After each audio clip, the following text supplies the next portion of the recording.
Well, we'll all remember where we were when they tried to kill the president the second time. Here's an idea. What do you say we just go to the ballot box? What do you say? We're 50 days away. Can we take the next 7 weeks and not try to assassinate somebody in this country? You want to talk about a banana republic? Gang, we're here. I will tell you,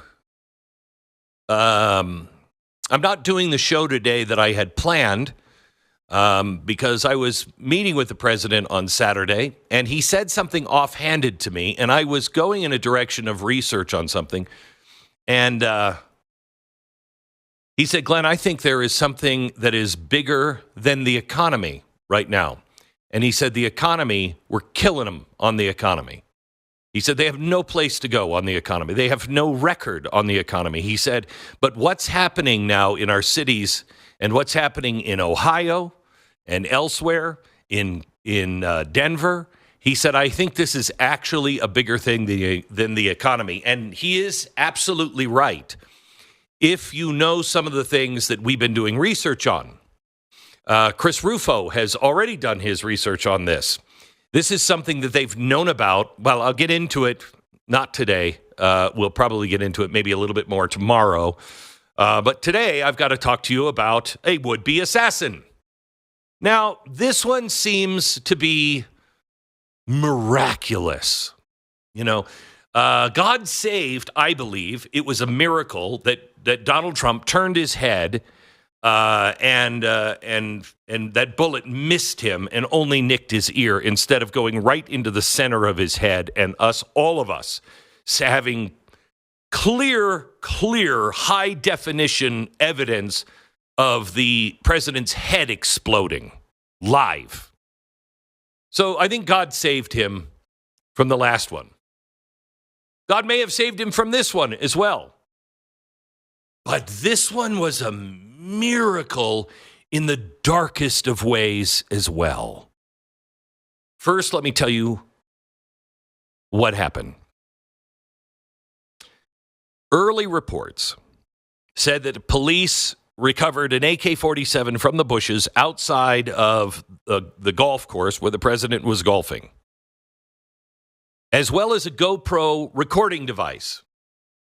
Now, why would you have a GoPro recording device? Why would you have it attached to the fence pointing out at the putting green? Why would you have that? Unless you were planning on recording it so your deeds would live forever. Now, my question is there anything else already recorded on the GoPro? Is there maybe a statement? Because why would you record your deeds without recording a message for all to hear? So I'd like to know what was on the GoPro, if anything. But this guy obviously had an agenda. Now he, according to the press, he was all wound up because of Trump's rhetoric. Was he now? We'll get to that in a second. So they caught him after he was in the bushes and a Secret Service agent was eagle-eyed enough to spot a barrel of a gun coming out from the bushes. This guy had taken 2 backpacks and tied them to the fence. And they were on each side of where he would have been sitting, and the barrel of the gun would have been right between them. Now, it's really curious. I mean, I know the media, they're so smart. They know what everything means. They reported that he had ceramic tiles in his backpack. And I immediately thought he was a roofer, not somebody that was going to lay tile in bathrooms. No. Could they explain what ceramic tiles mean? I know because I've had to wear them from time to time. A ceramic tile is what you put inside of the bulletproof vest if you are expecting a chest shot. A bulletproof vest will not stop a high-powered rifle. However, ceramic tile will. So he put ceramic tile in his backpacks, right where he would have been crouched with the gun. So he was expecting a shootout. Okay. How did this Secret Service agent see it? I don't know. But I want to believe and take it at face value that he was doing his job. The reason why I say this time I believe it, at least this time I want to believe that that agent was doing his job, is because I was with the president on Saturday. And I said on X, and I don't know where else I said it on Saturday, this is the very first time I have seen the Secret Service in 15 years actually do their job. I have sat behind Mitt Romney, past the Secret Service, with the guy next to me, and a gun in his back. They missed it. I have come through security doors that were supposed to be secure and went past all of the Secret Service passage, all of their security, went behind them, around them, and walked right directly to the president. Now, if I can do that, who can't? And I've been railing about this for 15 years. For Saturday was the first time I thought Secret Service was taking it seriously. There was no way you were getting into the event that I was in unless you were an invited guest or you were supposed to be there. And there was no way you were getting close to the president.